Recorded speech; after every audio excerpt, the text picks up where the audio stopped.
Welcome, listeners of a Mel Gibson podcast. We are hugging the cactus today with our good friend Sean Malloy. Back for more for this very special Patreon episode. We will be talking Mel Gibson's directorial debut, The Man Without a Yeah, Face.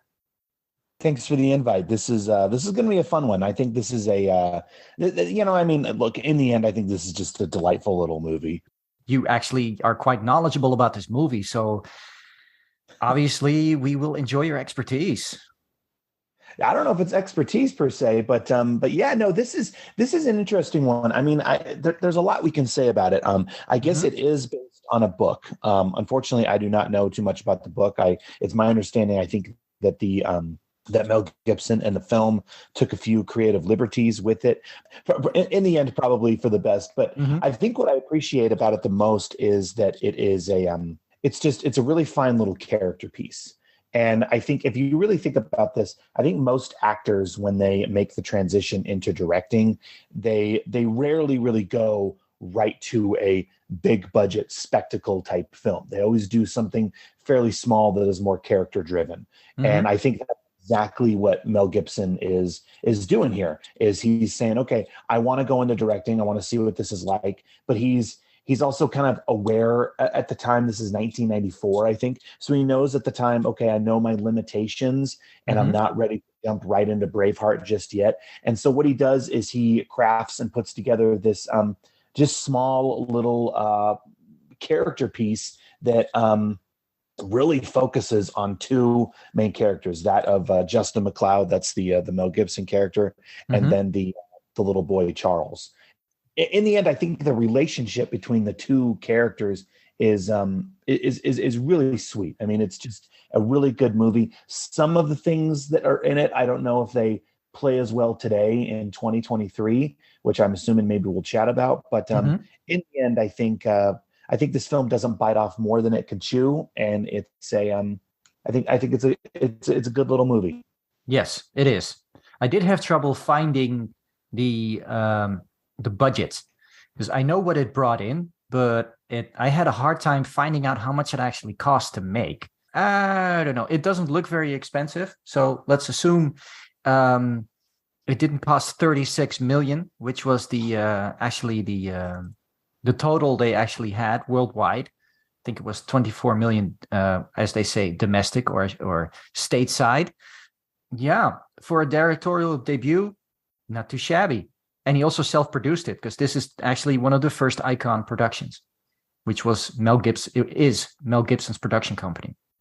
Yeah, no, I mean, and as a directorial debut, I mean, wow, I think it's so well done. I mean, like I said, the characters in the film are so real. I mean, you know so much. Every one of the characters in this movie is given something to do. You know what I mean? Yeah. And just the setting, the locale. I mean, this takes place. Is it? It's Maine. Is that right? Or is it? I know it's on the East Coast in the U.S., but I mean, just the New Harbor, Maine. I think. Yeah. And it's very pretty. It's so beautiful. I mean, this is an area, unfortunately, I've never visited, but man, it's so pretty, and just the colors in the film really, really pop. And it takes place in the what is it, the early 70s, but it really does late a wonderful 60s, job. I think. Yeah, late 60s, because it's the Vietnam War's at its peak. They're watching the news, and there's bombings, and of course the kid wants to become a pilot, and he wants to he has a tough time growing up, right? He's a brat. Yeah. So of course he says to all the intellectuals in the room, yeah, I'm going to be enjoying, dropping napalm on kids and, all kinds of stuff. He's just saying stuff to get a rise out of people. Probably doesn't realize that this is not helping him in his cause to be accepted in a military academy, which is his dream, because that gets him out of the house. He has trouble at home, and his trouble stems from a broken family. His mother remarried multiple times, has kids from multiple marriages, and is still dating. When I was a kid, my mother was dating around that age, so I know how hard that can be and how much of a bitch you can become, especially to new would-be fathers who enter the scene. And that's something you see in this movie. You see the kid not really connecting to the very brilliant man his mother brings into the house, because that's actually a university professor who could have taught him a lot of stuff if he'd been open to it. Well, I mean, you said a lot there that I agree with. I mean, Mm-hmm. I think one of the things about this is, it takes place late 60s, early 70s or whatever, but I think it does a wonderful job transporting you to that era Mm-hmm. while at the same time not hitting you over the head with it. I think a lot of movies nowadays are so nostalgic about the era in which it's taken place that they really like to hit you over the head. Hey, this is the 70s, remember? Yeah, they gave you member this berries. There you go. Yeah. This really doesn't do that. And I mean, you said that the one thing that I really love about it is that it's real. I mean, I Mm-hmm. think this is a real, all of these characters in the film are flawed. They do not sugarcoat or candy coat anything. I mean, Yes, they're people. you really get something that is real. I mean, yeah, they're people.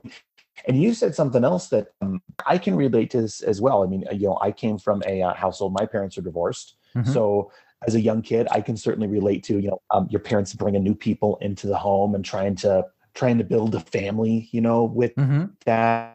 The other thing I think I was telling you about it before we started recording, but this is a film that I've actually used in the classroom before, because I think the themes of coming of age in this film are so relevant. Okay. And I mean, you have the character of Chuck. I mean, he is, of course, coming of age. But what I would always use it with is with To Kill a Mockingbird, because the character Okay. of, I don't know how familiar you are with To Kill a Yes, Mockingbird, but both the the book and the character movie. of Justin McLeod Mm-hmm. is very okay. Yeah.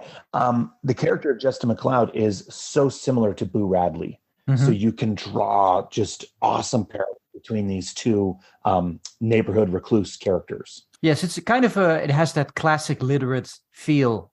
The movie has that kind of like you like you said, To Kill a Mockingbird, maybe a little Catcher in the Rye. Mm-hmm. You know, It does. It feels, in a lot of ways, it feels like just that kind of great American novel type mm-hmm. movie. You know what I mean? Yeah, with a lot of quotes, a lot of callbacks to classical works. Of course, they perform Hamlet. Was it Hamlet? No, it's Macbeth, because of course Mel No, it's Gibson is it Macbeth or is it the Merchant of Venice? Merchant of Venice. Merchant of Venice. Yes, Merchant of because Mel Venice. Gibson Yeah. is a Shakespeare buff. I mean, Mhm. he made a Shakespeare movie to great critical acclaim. Did it in an actual Danish castle. I've been to that castle where they set that movie. It's amazing. And he stepped into a long line of actors who performed plays in that very castle, because the Macbeth Castle is in Denmark is renowned for putting on high quality plays. And throughout the decades, that play has always been performed there. And Mel actually made a movie about it, it's fantastic when you think about it. And it kind of like his Merchant of Venice element is kind of a callback to that, Mm-hmm. which is interesting. Well, I think that's what. Yeah, no, and I think that's what all directors do, is to an extent, is they kind of add their own. I don't even want to call it a passion or not, but I think that's what Mel Gibson is doing. Is he's saying, "Look, this is my film." It's a little bit of a calling card. Yeah, you know what? I'm going to throw on a little bit of Shakespeare in this one. And the other thing too that I think is just It does amazing fit. about It also fits the character. it does. Yeah, no, you're exactly right. It fits the character. But the other thing too that I think is important to note about this movie is, I mean, okay, if you're watching this in 2023, wow, it really is an amazing kind of reminder, I think, of just some amazing actors. Okay, so like Margaret. Yes, there are Whitman. great character actors in this. The cast is fantastic. Yeah, Margaret Whitten, who unfortunately passed away, but man, she played the perennial mom in just so many seminal movies throughout the 80s and the 90s. I think a lot of people might remember her most from Major League, but she plays Chuck's mom in this movie. Richard Mazur shows up as the hairball. Yeah, as they call him, as the flaky boyfriend. college professor. But the one actor who I have to give just major props to is Nick Stahl. What a great Chuck. performance.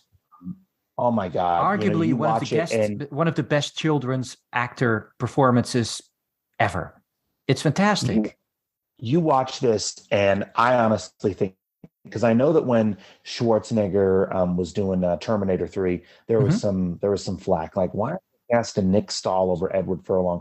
I honestly think you watch films like this, Hmm. okay, you can see that Nick Stahl bring it. Nick Stahl later on, maybe about 8, 9 years later, did another movie called Bully, where he is just Yes, I've seen it. absolutely just Yes. killing. Oh my God, that one. Wonderful It's not actor. one I really want to watch.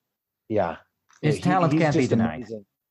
It's unfortunate that he fell into the drug abuse that he did, and that we don't see him as much as we used to. But man, Mm, here it's very evident that he is that he brings it, especially it's for very hard a to be a sensitive, Lebanon. high-strung person in a horrible town like Los Angeles. Yeah, yeah. You So do run into the wrong people and you do get into the wrong things. And you're and that's traumatized by a lot of it and you need drugs to cope. That's basically, I would say, the 80 or 90% experiences of most actors who come to that town to realize their quote unquote dreams, only to know, to realize it's actually a nightmare they ended up in. and that's unfortunately what happened with Nick Stahl. But I mean, I'm going to keep going back to this as a directorial debut from Mel. I Mm-hmm. think it's a solid job as a I because agree. I think Nick Stahl had done maybe some commercials before that, but this was his first real film acting gig. I mean, he's Yeah. awesome.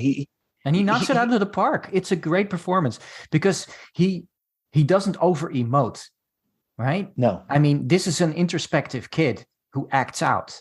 You get outbursts, yes. You get erratic behavior, yes. But he's not crying all the time like a lot of these kid actors are always want to do, right? It's not like you're watching Stand By Me where they're just bawling throughout the movie. well, I think every one of his outbursts is earned. I mean, Yes. you know what I mean? I think anybody who has been a kid, Mm-hmm. okay, been through what little Chuck, who we will say, is going through, Yeah, little can Chuck feels boxed in. I he mean, does. he And feels stifled, and he knows he's stupid, but he is being stifled. He's being ridiculed. His older sister hates him for reasons, probably yeah, because she's miserable and unhappy, etc. So there's a lot of family strife going on between siblings who aren't really related, who are just thrown together. Well, they're nasty to each other, the way those kids are who are unhappy will do. And so here's this child who is looking for a way out. He's looking for an escape. His own friends aren't really of any use to him. And so he somehow gets it into his head that the town boogeyman is going to help him. hmm And that's a kind of interesting jump in the movie that he deeply mistrusts the Mel Gibson character McCloud. I mean, he thinks of him as a freak, and he thinks of him as a monster, and basically he brings all the superstitions and fear and mistrust and vilification that his surroundings have always showered upon this recluse who lives on this what is it, the kind of cul-de-sac that he has, kind of this it's, I mean, the house is beautiful, it's amazing, but he lives on a cliff. He lives in a remote part of town. The McCloud character, he doesn't go shopping. He waits until after closing time and gets his groceries from an elderly couple who kindly keep the store open for him so he can shop in private so people won't stare. But he purposely stays away from people. And hmm so this child is drawn to that, perhaps because he feels similarly marred inside the way the McCloud character is, well, shunned by society. So is he and his family. So they're kind of drawn together. And it's yeah, never no, spoken, yeah, it's never explained, but it's obvious. And that's one of the subtle things in this movie that is so extremely well done. yeah, no, I agree. I think I think for a film like this, the chemistry between the teacher and the student, right, the Mm-hmm. mentor and the mentee, Yes. needs to work. And I Yes. And think that's the that's purity of the movie because yeah. compared to the book, this is a different story because the book Mhm. is really about pedophilia. Mhm. Yeah. And I think Mel was obviously wise He shied away to from it. Well, he didn't to like shy it. away. Yeah, no. He And didn't I just mean, he just didn't like it. It's like, and who well, can blame him? I mean, who can blame him? You no, cannot adapt something like that. no. And Certainly I mean, not for American audiences. Certainly not as a family movie. Well, you would be having an interesting message here. It's and well, here we go. Here we enter into it. Okay, so in the last few years, we have been told to be more tolerant of child grooming. We have been told that people who have the affliction of being attracted to children is something we should bear with patience, and we should help children cope with, instead of vilifying the people who want sex from children. That's what we've been kind of spoon-fed in the last years through the media, through, well, a lot of Hollywood movies. It's a very weird thing that's going on. And it's very interesting that a guy like Mel makes a movie about this based on that book, and purposely cuts that out of the movie, and purposely makes this movie about how a teacher should relate to a child to teach him everything he needs to know about life, about gaining knowledge, about being able to think for yourself. None of this, let's go swimming together, like in the book. None of this stuff about the former students where there's really something going on when that accident happens, that Mars McLeod. That's the book is, in that sense, very different. And the movie is better because of it, because it becomes about good parenting. You see the mother trying. She's even explaining to her child, look, I didn't want it to be like this. I don't want our relation to be like this, but she's helpless to fix it. She's not able to relate to her child, only to the point where she stops throwing her dead husband under the bus. Like, hey, there was a point in our lives when we didn't hate your father, right? Mm. That kind of thing. And it's a very subtle thing. And it's very brutal to a child to have his father vilified, who he really has no clear memories of. So he enters into this kind of teacher substitute father relationship with McLeod. And of course, the town isn't having it, because the town knows, hey, this guy caused an accident, killed his student. There was obviously something going on. He went to jail. He doesn't talk to anybody. He never explains himself. He shies away from people. He looks like a freak. This is a small town. People aren't very bright. They draw the wrong conclusions. Well, and real quick, I want to mention the makeup work on Mel. I mean, What's interesting about it is it's done. I mean, they could have totally messed up his entire face, but what's interesting about it is they just do, typical Hollywood fashion. It's really just one half of his face, and then the other half is completely handsome Mel, to where even his hair is still really well. You know what I mean? And I think again that was total Mel, to where he said, I still want people to tell it's me. You know what I mean? But having said that, I think the makeup work is still really well done, especially for 1994 standards. I recommend, if anybody, I think it's here in the States, the DVD that was put out has a wonderful behind the scenes, it's not a behind the scenes, but it's like a 20 years later retrospective in which Mel Gibson comes back to reflect on his making of the film. Same thing with Nick Stahl. And it's really funny because Nick Stahl, he's much more hard on himself, I think, than he needs to be. He's like, man, I wish I didn't play it this way. But you have Mel, he is just so extremely humble. Like, he's just like, look, it was my first movie. I didn't really know what I was doing again, I wasn't at Braveheart level yet. You know what I mean? I wasn't at Hacksaw Ridge level yet, but it was a fun little experiment of a movie. And I think we all start somewhere. Yeah. And I think that's what he keeps coming back to, is he says, look, it was just it was a fine little movie, and I look back upon it and I have nothing but great memories. And I think that's one of the best things you can say about this film, is it's not terrible. There really isn't anything wrong. No, it's the little choo-choo that could.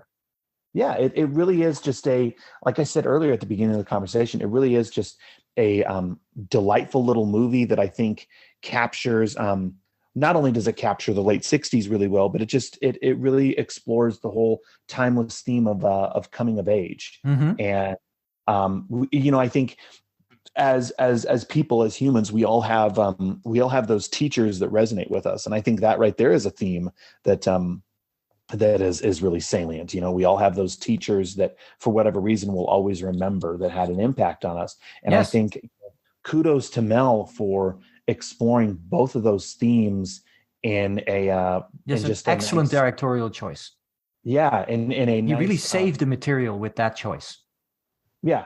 He elevated the material by that choice, and that's something I admire him for. It's kind of interesting. I looked into it, and he actually called Clint Eastwood, whom he admires, obviously for obvious reasons. Clint Eastwood is arguably the greatest actor-director who's ever lived. I mean, his Oscars and his body of work and the fact that he's still doing it prove it. So at some point he calls Eastwood and asking him for advice. And what Eastwood says is something that I think is probably the one mistake in the movie, is that Eastwood said, look, whatever you do, give yourself enough time. Give yourself enough takes. If you're going to act in it, don't shortchange yourself. And that's, I think, one of the reasons the movie feels a little out of sync here and there is because the scenes where Mel reacts are a little too overblocked, because it's like you can it's almost telegraphing. It's like when you get the marred face, the scene is going to go in a certain direction. And when you get Mel's handsome face, the scene is going to go in another direction, right? The marred face is living in the past and is always quoting great writers and is quoting classic literature. And Mel's face is the human side that only comes out when he tilts his head, right? And the scene is blocked differently. And those are all very much directorial choices. And I don't think he allowed himself enough time, and they didn't have enough stuff to edit. In a movie, because of the choice, because he's a Harvey Two-Face, really, that's actually in the movie. The child is reading a Batman comic book with Harvey Two-Face, explaining, really who McCloud is. He is two people. He's the person he is now, and he's the person before. And the person before is burned to a crisp. Yeah, that life is destroyed, and he's trying to make a new life, and it's not working. So, yeah, maybe there's no maybe here. He didn't get what Eastwood was trying to convey, and he should have listened to him. And that's something that Mel says, I should have. And another thing he asked Eastwood was, okay, so how do I do this whole directing gig? And Eastwood said, don't worry about it. The way Eastwood would say it, just with a really soft voice, like, just don't worry about it. Eastwood said, look, most of the directing you're going to be doing will be subliminal, in the sense that you'll be conveying what you want to your actors, to your crew, but they will understand on a subliminal level, right? In the sense that you're not actually communicating it, but they will get it anyway, because that's your intent. And everybody on that set is basically interpreting what you want and trying to give it to you and trying to perform in a way that would please you. That's what a director is there to do. He's there to guide. Mm-hmm. And so Mel said, that was advice that was useless because I had no idea what that meant until after the project. And he realized, it is subliminal. Because when people come together who are talented and who are on the same wavelength, the sum becomes greater than its parts. And I think to an extent, that's what really worked in this movie. You had talented people working on it. They believed in the material. They had a good idea of what Mel wanted, and Mel's a good actor. And as it turns out, he's good at coaching, even coaching children to act. You see it in the making of stuff, where he's like explaining kids how they should react when they're in the boat and the panic they should feel. And he's acting it out. And you see those kids getting riled up. It's like, oh, yeah, right? They're getting excited about doing the scene. That's what a good director does. And you see it in a small increment here.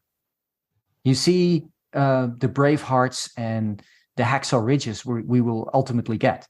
Well, I mean, yeah, I mean, it's like I said earlier. I mean, I think that was extremely wise of Mel for him to come into this and say, okay, yeah, I'm the director of this, fine, but I'm going to step back a bit, and if I'm starring in it, then I want something that is very, very character driven. Okay, but if you look at his directing films that followed, okay, you have Braveheart, you have Passion of the Christ, you have Mm-hmm. Apocalypto, you have Hacksaw Ridge, and Mm-hmm. these are all really big set piece type films. I mean, Mm-hmm. these are films that have a lot going on, and Yes. so I think, as again, I think the one thing we keep coming back to is as a directorial debut, it's perfectly fine. I mean, it's funny.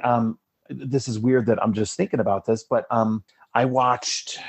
I want to say it was about a couple months back or so, but I watched Vincent D'Onofrio's directorial debut, which is Okay. a film. It's a western. It's called The Kid, and Okay. Is it any and good? it was okay. It was Mm-hmm. okay. I mean, it was kind of like this. It was relatively harmless, and it was perfectly fine.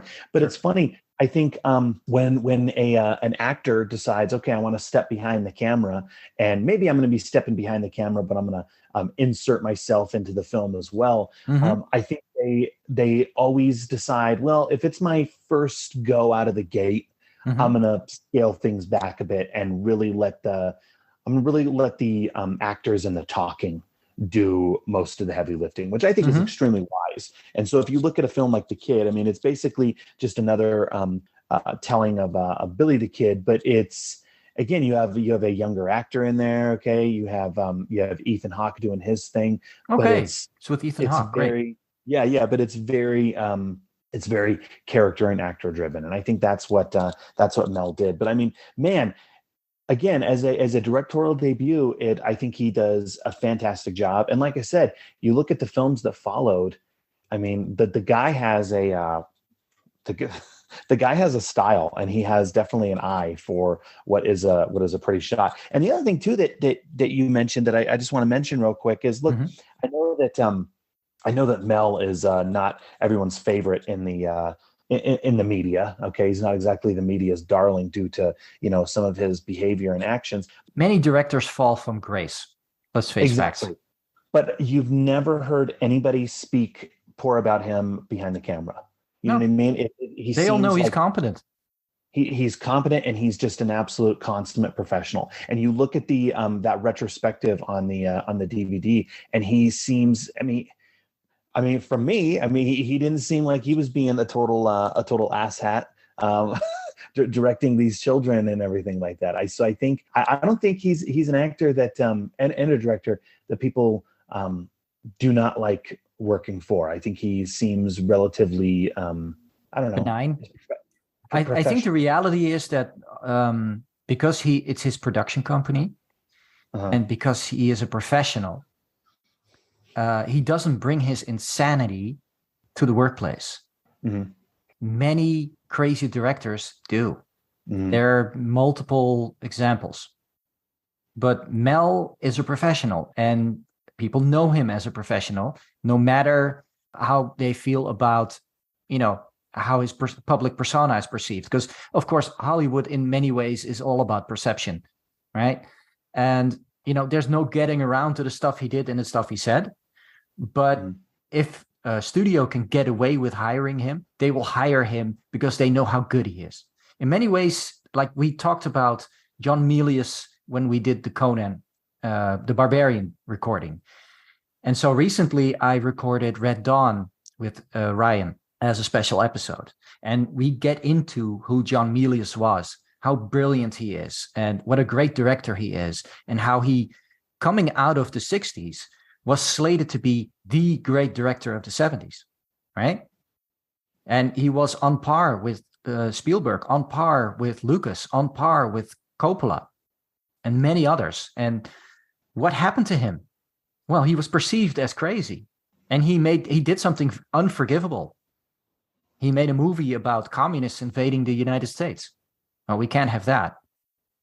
We can't have this warmongering right-wing crazy person making a movie about what communism would be like in reality in this country, what an invasion would be like. We can't have that. No, we can't have this guy in Hollywood anymore. blacklist him. Well, to a certain extent, whenever a director who has a strong vision about something and strong ideas steps out of line, and I truly believe that Mel Gibson already had strikes against him after Passion of the Christ, which was his personal passion project. It was immensely successful because everything Mel touches turns to gold. But not a lot of people who are, how shall I put this, policymakers, not just in Hollywood, but outside of it, appreciated his vision on Jesus Christ and on Christianity and on, Israelites, etc.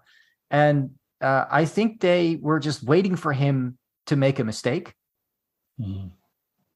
And they just took him down, because every time Mel is now mentioned in the media, they bring up the same old bullet points. It doesn't matter if you apologize. It doesn't matter if you show contrition. It doesn't matter if you bring context and say, look, this is what I meant.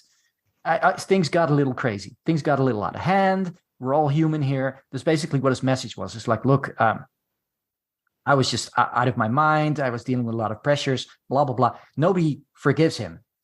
And they don't forgive him because those bullet points keep being reinforced. Yeah, so that means career over. And the fact that he was relatively self-reliant, self-sufficient, had a monster production company that could just get projects off the ground, get its own financing. He was a threat to certain people, and they took him down. Much as they did with John Milius. They took John Milius down, because we could have gotten some very interesting movies from John Milius after 1985, but we didn't, because he made Red Dawn. So I encourage everyone to listen to that episode, because we kind of get into it. And our episode with about Conan the Barbarian as well, because Sean's on it, and everything Sean's on turns to gold. Oh, I don't know about that, but yeah, and what's interesting, I mean, I know that we've kind of danced around the film, and it seems like we're coming to the end, but the one I will say is, I don't think we've seen the last of Mel. What's interesting is, he did Hacksaw Ridge, and that got him a ton of acclaim. I mean, I believe he was nominated for Best Director for that one. And it seemed like, okay, like, wow, he's back. And then he was never going to get it because of the things he said, because they would never forgive him for it. But the fact that he was nominated is shocking enough. Yeah, exactly. And so you saw that, and it's like, wow, like, okay, like, is he back? And then you thought that maybe he was going to get some more directing gigs, and then the pandemic happened, so that kind of stalled some things. But I think if anything, both this film and Hacksaw proved that he is a force behind the camera. And it's really unfortunate, because I mean, he is still working, but the roles that we see him doing are these just low budget, straight to streaming, films where he's taking Bruce Willis's place. Yeah, where he's sitting in a chair the whole time, and you watch it, and it's kind of like, man, like, it's a gig for 3 days, and he takes. I mean, he takes the paycheck and goes home. He does. I think he is an actor. I think he does deserve much better, because he can deliver. I know he did one with Mark Wahlberg that did get a theatrical release, but I don't think we've seen the last of him. I think he is going to direct a passion project again. I think he is going to direct something that really speaks to him. And when he does, I think it's going to be good. I really do. I think that's inevitable.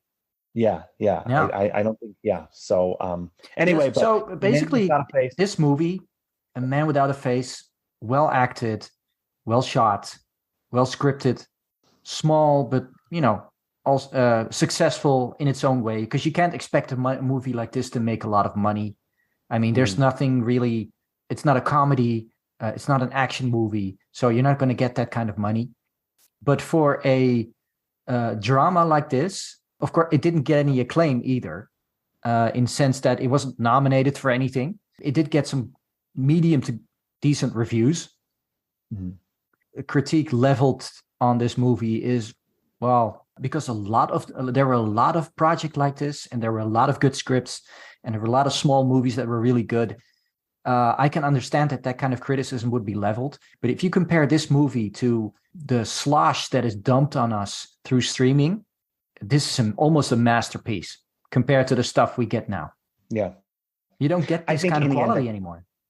No, this film, it's a it's a study in good, and a lot of, and by that I mean, you have great acting here, you Hmm. have great direction, you have a great set pieces, you have a really good script. I mean, everything about this film all comes together with a really nice little bow, and that's what I'm going to keep coming back to on this film. I Hmm. think it's just a great little movie. I mean, and that's the other thing too that's cool about it is, Mel, who had come off of, R-rated fare like Lethal Weapon and Hmm. whatnot. For him to come out and say, okay, I want to try this directing thing while I'm also acting, because that's the other thing we haven't really talked about. But it has to be really, really hard to not only be the lead in a movie, but Hmm. you're also handling the reins in directing as well. I mean, you're multitasking like you wouldn't believe. Yes, And you so have to for him, worry about the catering. oh, I mean, it's insane. So, I mean, he could have, I mean, you think about it, he could have done either a just another action type movie, okay, fine, or he could have done an ultimate vanity piece. Now, he did later on, he Yes. did with Braveheart and Passion of the Christ, but for this one, for his first time out, for Hmm. him to, I think, in a lot of ways, put his own ego aside and just tell a nice story about a teacher and a student. Yeah. Okay, a coming of age. I think it's better than I think. Yeah, and you as a teacher, you must relate to this in a very different way because you must look at the maybe the nuts and bolts of the teaching process. So, and that's kind of interesting. So you showed this to students on movie day. So I'm wondering, is this because you were hungover, or was it a shall we say teaching tool? A teaching tool. I mean, anytime I show a film in class, I always try to have something with it. Okay, whether it's discussion questions or whatever. And so for Hmm. this one, it's a really, I think it's a wonderful extension for To Kill a Mockingbird, because again, you have a young child in To Kill a Mockingbird who is coming of age. Hmm. Okay. And then in this movie, you have the same thing. And then again, you have Justin McLeod, who's the neighborhood recluse, similar to the Boo Radley character. And so what Hmm. I do is I like to do a compare contrast between the two, where we Hmm. look at the two characters, we look at both the children and the and To Kill a Mockingbird, Boo Radley isn't really a mentor, but he's still that figure that everybody is kind of whispering about in the background and everything. And so yeah, and the students love this one, because the other thing too that I don't think we've mentioned is Hmm. this is a film that I think unfairly has gotten forgotten. You know what I mean? This is Yes, a it got film that lost in the shuffle.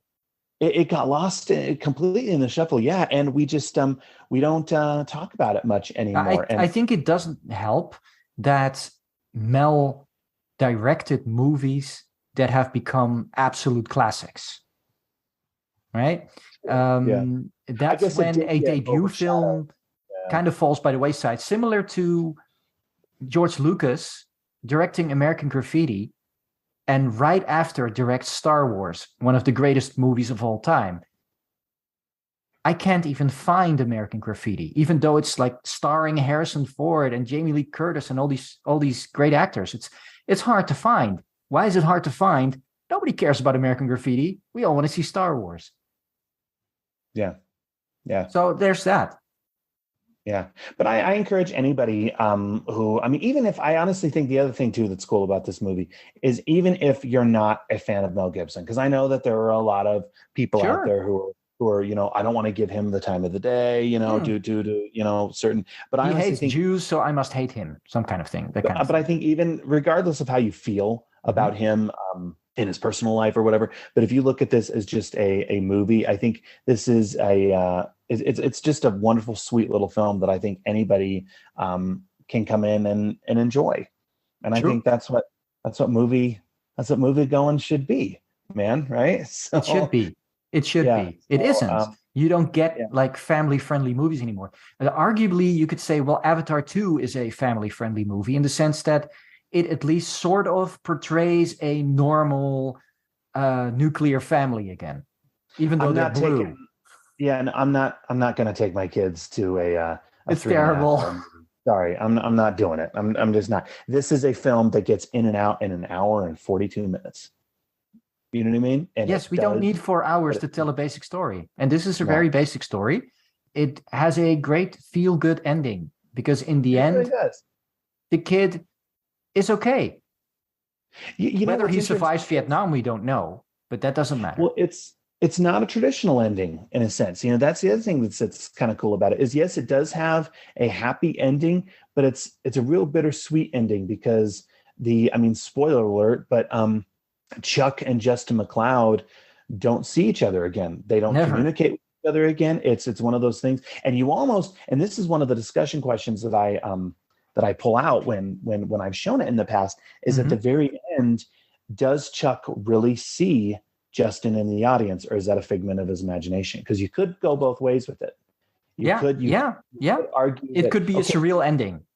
yeah, you could argue that okay, maybe Justin did show up to see Chuck's graduation, and that is him in the audience waiting. Okay, Hmm. if that's the way you want to look at it, that is a sweet ending. But the Hmm. other way is, look, he moved away. He was given, I think, a restraining order. I think Yes, toward it's Chuck. alluded So to. It's basically yeah, a deal. It's like, okay, we won't prosecute you, but you mhm. be gone. And so I mean, if you look at it that way, it's kind of like, okay, well then he'd be kind of breaking the law Hmm. if he did show up. So I like to look at it as I think it's up for interpretation, but I almost like to look at the film, the ending, as being a figment of Chuck's imagination, where to help him process it and move on, he Well, sees, he basically yeah, it's a scene where he's making good, showing off to his teacher, right? It's like I made it, and it's McLeod is a big part of his success. So it's a kind of look what I did, Daddy. hmm and the actor who they picked to play grown up Nick Stahl, wow, Yeah, like where where did they find him? Because I mean, they look like they could be brothers. I Dead mean, it's Ringers. yeah. Oh man. Yeah. So, and that scene works because of that.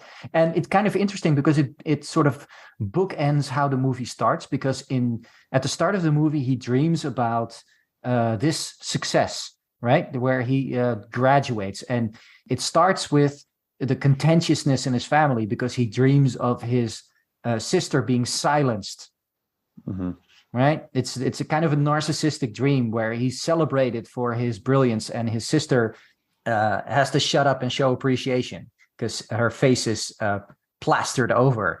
In the end, I mean, his sister and his family is at that graduation, and they the scene kind of shows that they've come to terms with each other, and he's kind of fallen in line, and he's found his place, and he has his peers, and he's more rounded now, and so the actual arrival of McLeod is more of a ghost from the past saying, "Hey, you did okay."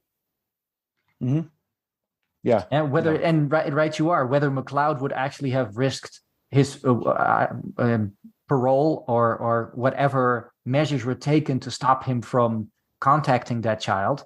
Yeah, good question. You can talk about whether that little the drum beat chords that they had, basically saying, "Look, we're going to give you one shot here. It's like if you show contrition, if you just get lost, we won't worry about it anymore. But you can't be around this kid anymore. We can't have this."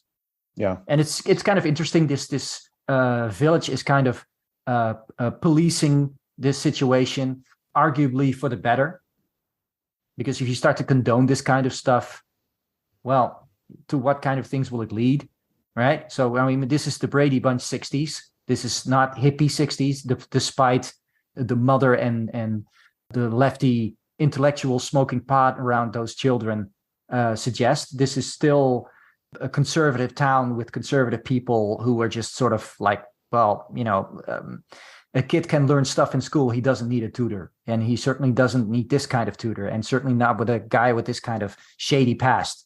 So it does make sense for that community to step in and say, "Hey, look, no, it's nah, no.